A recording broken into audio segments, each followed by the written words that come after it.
జమిలి ఎన్నికలకు సంబంధించి ఇటీవలి బిల్లును లోక్సభలో ప్రవేశపెట్టారు. కావున రాబోయే ఎగ్జామ్స్ లో ఈ టాపిక్ నుండి ఒక క్వశ్చన్ అడగటానికి చాలా అవకాశం ఉన్నది. కావున ప్రతి క్వశ్చన్ కూడా శ్రద్ధగా విని మీరు కూడా ఆన్సర్ ని కామెంట్ రూపంలో తెలియజేయాలి. ఫస్ట్ క్వశ్చన్, లోక్సభ అసెంబ్లీ ఎన్నికలను ఏకకాలంలో నిర్వహించేందుకు అనువుగా ఎన్నవ రాజ్యాంగ సవరణ బిల్లును కేంద్ర ప్రభుత్వం ఇటీవలే లోక్సభలో ప్రవేశపెట్టింది? ఆన్సర్ ఆప్షన్ సి, 129వ రాజ్యాంగ సవరణ.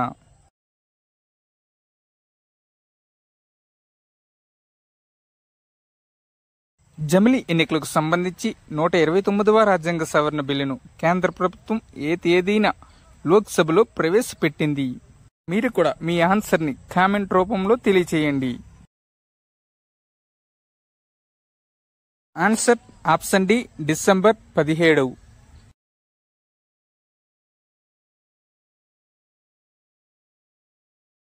ఓటింగ్ ప్రక్రియకు జమిలి ఎన్నికల రాజ్యాంగ సవరణ బిల్లును లోక్సభ ముందుకు ఎవరు తీసుకువచ్చారు?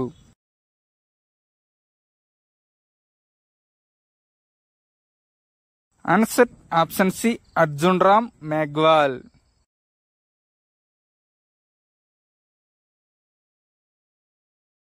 జమిలి ఎన్నికలకు సంబంధించిన బిల్లుకు అనుకూలంగా ఎంతమంది ఓటు వేశారు? ఆన్సర్ ఆప్షన్ ఏ, 269 మంది.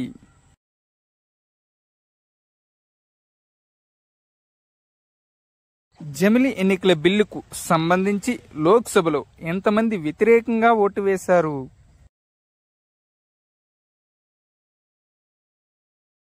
ఆన్సర్ ఆప్షన్ సి, 198 మంది.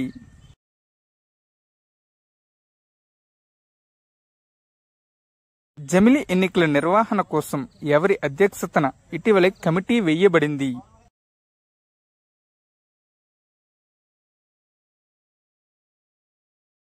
Answer option D, Ramnath Kovind.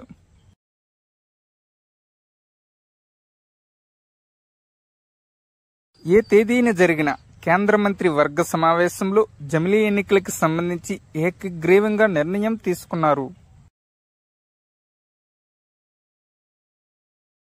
Answer option A, September 18న.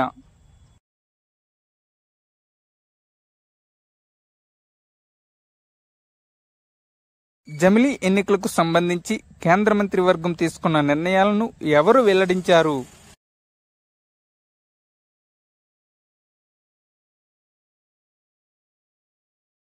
Answer option B, Ashwini Vaishnav.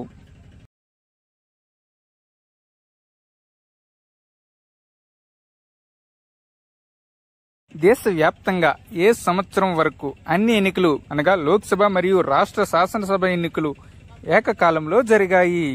మీకు ఈ క్వశ్చన్ కి ఆన్సర్ తెలిసినట్లయితే కామెంట్ రూపంలో తెలియచేయండి. ఆన్సర్ ఆప్షన్ బి, 1967 వరకు.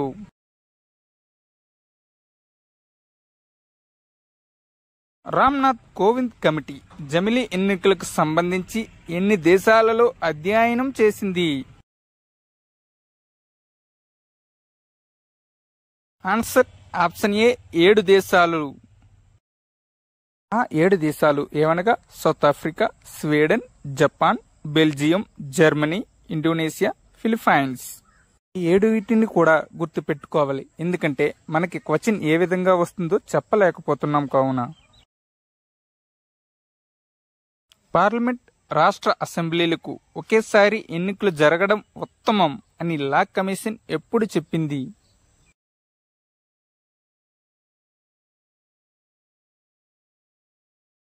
Answer option C, 1999లో.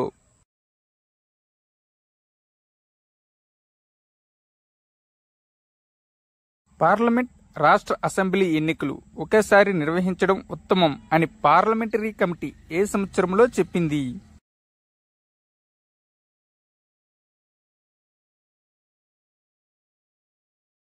Option D, parliamentary committee 2015లో చెప్పింది.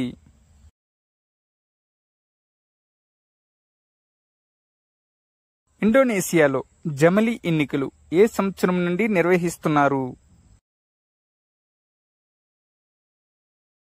ఆన్సర్ ఆప్షన్ డి 2019 నుండి.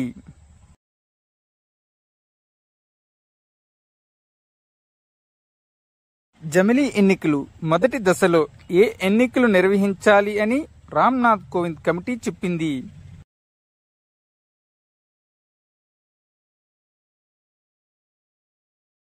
ఆన్సర్ ఆప్షన్ డి బి మరియు సి రాష్ట్ర అసెంబ్లీ మరియు పార్లమెంట్.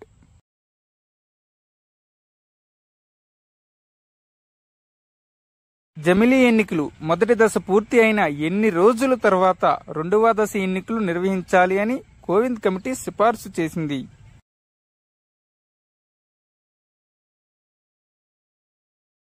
ఆన్సర్ ఆప్షన్ డి 100 రోజుల తర్వాత.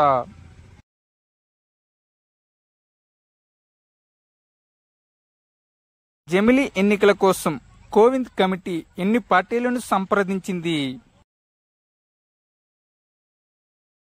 Answer option C 62 పార్టీలని.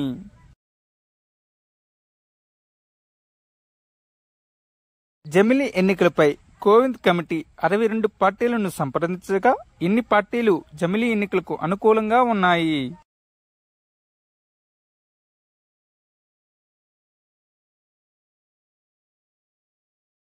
Answer option B 32 పార్టీలు.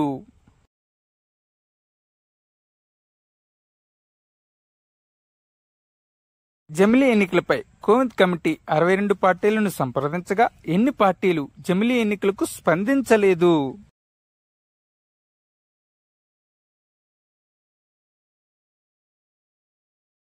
ఆన్సర్ ఆప్షన్ బి 15 పార్టీలు స్పందించలేదు.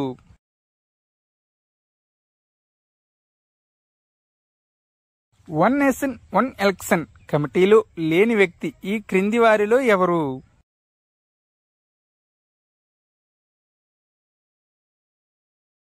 Answer option D Nirmala Sitharaman.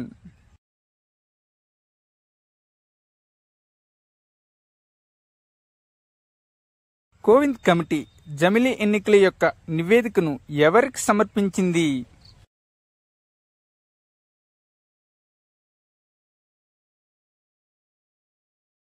Answer option C రాష్ట్రపతి ద్రౌపది ముర్ము గారికి.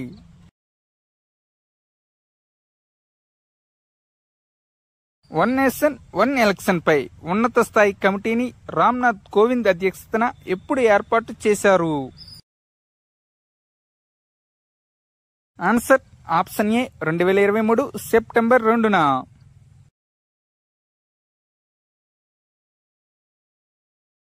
వన్ నేషన్ వన్ ఎలక్షన్ కమిటీలో సుప్రీంకోర్టు సీనియర్ న్యాయవాది ఎవరు?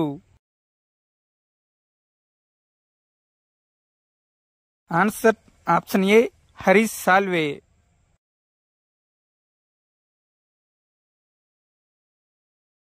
Thank you one and all. Please like and subscribe my channel join in success. మీకు గాని మా వీడియోస్ నచ్చినట్లయితే మీ ఫ్రెండ్స్కి షేర్ చేయండి.